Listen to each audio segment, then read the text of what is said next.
Салам достор, назарыңыздарда Аралаш медиа. Бүгін сіздерге дагы бир кызыктуу тасмалардан бирин кыскача баяндап бермекчибиз. Сиз шашпай отуруп, мага жакты белгисин басып, видеону аягына чейин көрүүгө даяр болуп калган болсоңуз, биз баштадык.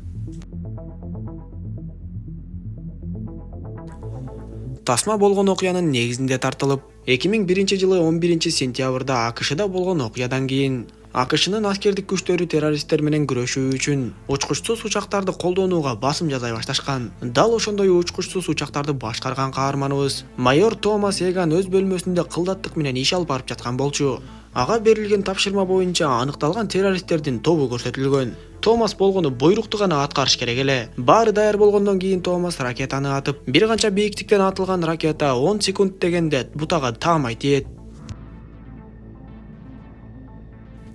Тапшырма ийгиликтүү ишке ашкандыгын майор жетекчисине айтып, дароо эле учкучсуз учакты ал мейкиндиктен кайтарып жөнөйт. Бул окуя 2010-жылы болуп, АКШ аскерлери террористтер менен катуу күрөшүп жаткан. Томастын жумушу болгону ушул эле болчу. Бир эле баскычты басып, бир канча террористтерди жок кылып койчу. Жумушун аяктаган соң ал кадимкидей эле унаасына отуруп үйүн көздөй жөнөп, үйүндө аны аялы Молли жана кызы күтүп жаткан болчу. Бирок негедир Томас ушул жумушка орношкондон бери таптакыр эле башкача болуп жүрөт. Аялына деле көп көңүл бурбай, аны менен сүйлөшпөй, эмнени ойлонуп жатканы белгисиз айтор. Күндө жумушуна барып келгенден башка ашыкча сөз деле сүйлөбөйт. Жумушта болсо алардын жетекчиси подполковник Жек бир канчалаган учкучсуз учактарды башкаруучу аскерлерди жыйнап алып, аларга берилген тапшырманы так аткарууга, эч кандай ката кетирбөөгө чакырат. Ошентип бул күнү дагы Томас өзүнүн кесиптештери менен аларга берилген буйрук боюнча кезектеги террористтердин тобун жок кылмакчы болуп калышты. Бул жолу тапшырма татаалыраак болуп, Томас жүрүп бараткан унаага ракетаны так тийгизиши керек эле.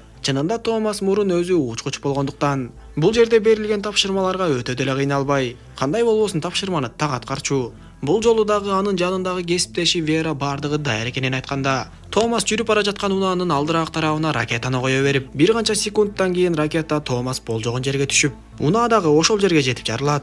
Албетте мындай иште Томас дээрлик профессионал болуп калган болчу. Алардын жумушу жөн эле бир баскычты басып койбостон, күндүз кечке ошол Афганистандын кайсы бир шаарчасын акмалап отурушу керек эле. Вера экөө шаарда кандай гана кыймыл болбосун акмалашып, аларга берилген маалымат боюнча террористтерди аныктаганга аракет кылышат. Ошондой күндөрдүн биринде алар бир окуяга күбө болушуп, баласы бар жесир аялдын үйүнө бир куралчан адам кирип келип эле аны уртук мока алып зордуктап кеткенин көрүшөт. Мындай көрүнүш Верага өзгөчө өтө таасирин берип, алар мындай окуяга күбө болушканы менен эч нерсе кыла алышпайт болчу. Томастын үйүндө да аялы анын эмне болуп жатканына түшүнбөй, "Деги сен эмне эле болуп жатасың? Же бизге көңүл бурбайсың, же өзүң жөнүндө эч нерсе айтып бербейсиң" деп эле ызы чуу чыгара баштайт. Анда Томас Моллиге "Менин азыркы жумушум өзүмө жакпай атат. Өзүң билгендей мен мурун учкуч элем. Ооба үйгө бир канча күндө бир келсем дагы, мен учакка отуруп көк мейкиндикке көтөрүлүп, аткарган жумуштарым жакшы болчу. Мен учканда гана өзүмдү жакшы сезчүмүн. Азыркы жумушум болсо эртеден кечке бир бөлмөдөн чыкпай отурам.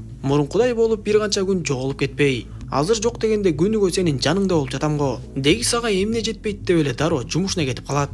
Урматтуу мекендештер, өзүңүздөр билгендей Москва шаарында рейдтер, массалык кармоолор күч алууда, андыктан документи жок жүрүүдөн абайлаңыз. Эң башкысы официалдуу адамдарга кайрылыңыздар. Бизге документтин баардык түрлөрү боюнча кайрыла берсеңиз болот. Мөөнөтү өтүп кетсе же базадан чыгып кетсе, Сахаровага карточка, ДМС, ИНН, СНИЛС, ОМС, медкарта, трудовой договор, кара тизмени текшерүү жана башка кандай гана көйгөй болбосун таза жана ишеничтүү жазап беребиз. WhatsApp ссылканы видеонун баяндамасынан табасыз, же болбосо экрандагы +7 903 107 30 41 номерин терип байланышыңыз.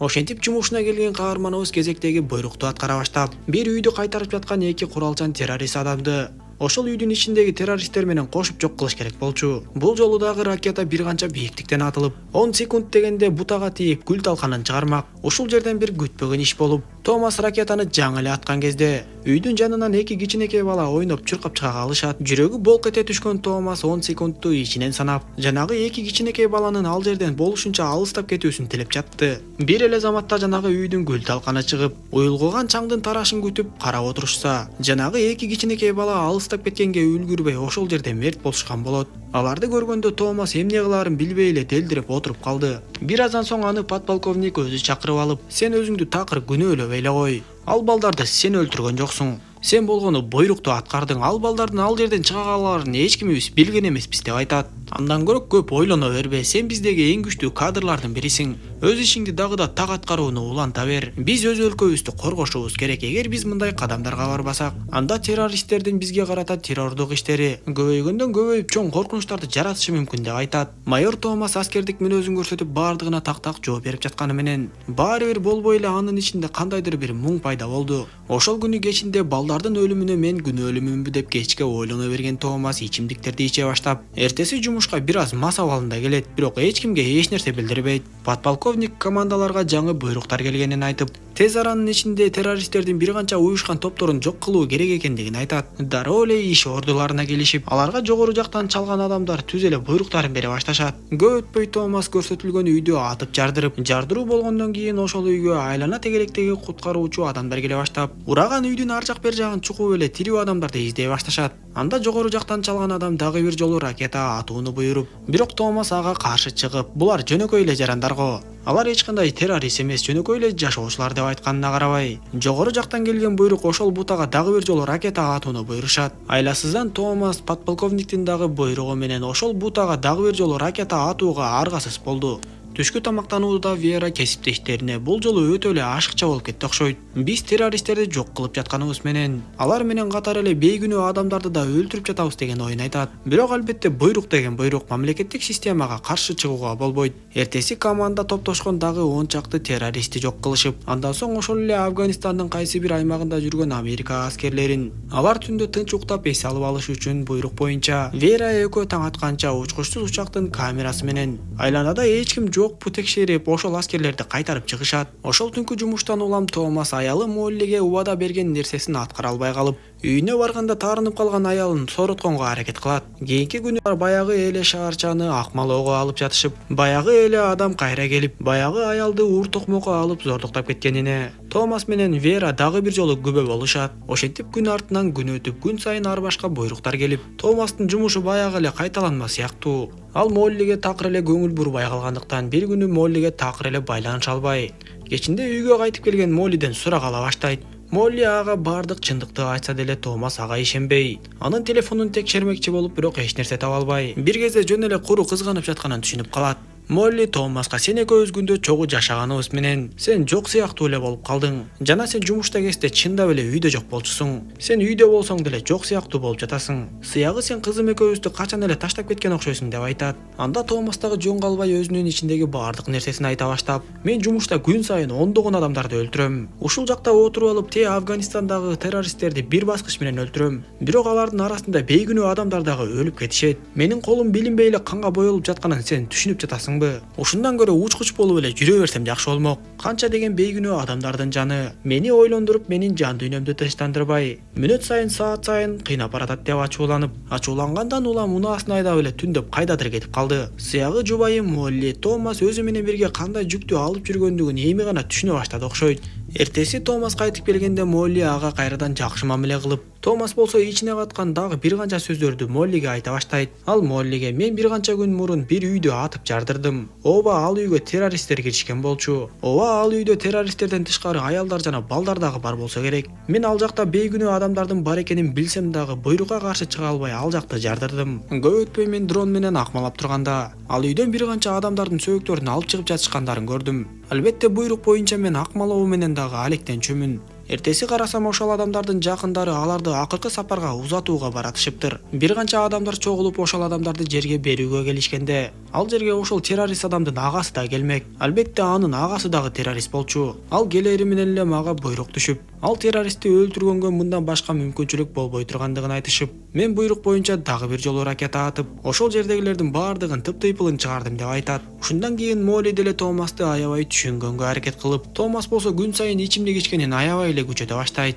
Эртеси жумушка барганда кезектеги буйруктар түшүп, Томаска унааны атып жардыруу керек болуп калат. Унаада куралчан адамдар жүргөнү менен ал унаада бир аял жаш баласы менен да бар болчу. Ошондо Томастын жетээр жерине жеттиби айтор. Мындан ары мындай иштерди уланта албастыгын түшүнүп, атайлап эле учкучсуз учактын бир тетиги иштен чыкты деп телефон чалуу аркылуу келген буйрукту аткарбай коет. Бир аз өтпөй эле алар ал унааны таба албай калышты. Андан соң подполковник Томасты өзүнө чакырып алып, мен бардыгын байкадым, сен атайлап эле жанагы унааны жардыргың келбей койду. Эгер сен мындай иштерди уланта бере турган болсоң, сага да мага да коркунуч келет. Андыктан ишиңе так болгон экинчи мындай кайталанбасын деп айтат. Жумуштан чыккан Томас кечинде дагы ичимдигин ичип ойлонуп отурса, аялы ага телефон чалат да кызын алып алып эжесиникине кетип жаткандыгын айтат. Томас андан кетпе деп суранып үйүнө келип, бирок могул кызын алып алып болбой эле кетип калган болот. Ошондо үйдө отуруп бир топ нерселерди ойлонгон Томас бөтөлкөдөгү арагын төгүп салат да, эми ичкиликти токтотууну чечтиби Айтор. Ичинен бир канча чечимдерди чыгарат да эртеси жумушуна жөнөйт. Ал эмнени пландады азырынча белгисиз Айтор.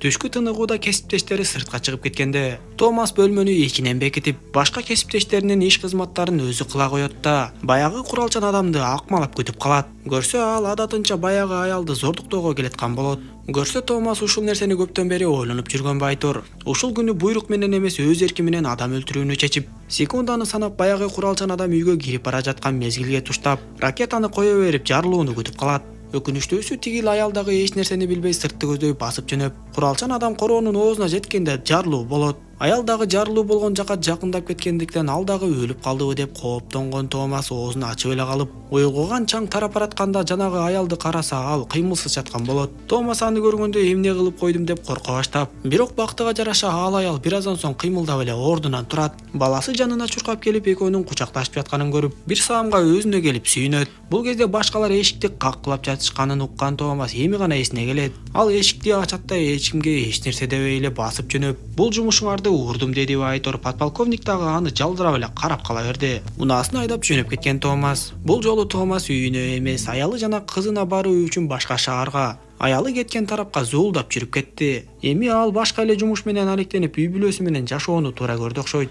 Бирок канча деген өлүмдөр Томастын башындагы ойлорунан кетеби же кетпейби? Мындан ары ал жүрөгүн тынч кармап жашап кете алабы белгисиз. Канчалык аракет кылбасын, жүрөгүн өйгөн нерселер Томасты дагы бир канчага чейин ойлондурат болсо керек. Бирок анын тасманын аягында кылган ишине сиз кандай баа бермексиз? Томас өз эрки менен адам өлтүрүп колун канга боеп, ошол эле учурда зулумдук менен каршы күрөшкөнгө аракет кылды. Анын акыркы кылган мындай иши албетте туурабы же жокпу Томас үчүн суроо ойдон калат. Томастын акыркы чечими бирөөнү өлтүрүү аркылуу бирөөнү зулумдуктан сактоо туура кадам болдубу же жокпу? Сиз дагы өз оюңузду комментарийге жаза кетиңиз. Тасма дал ушундайча соңуна чыгат достор. Видео жаккан болсо мага жакты белгисин басып, дос тааныштарыңыз менен бөлүшүп койгонду унутпаңыз. Кийинки видеолордон көрүшкөнчө аман болуңуздар.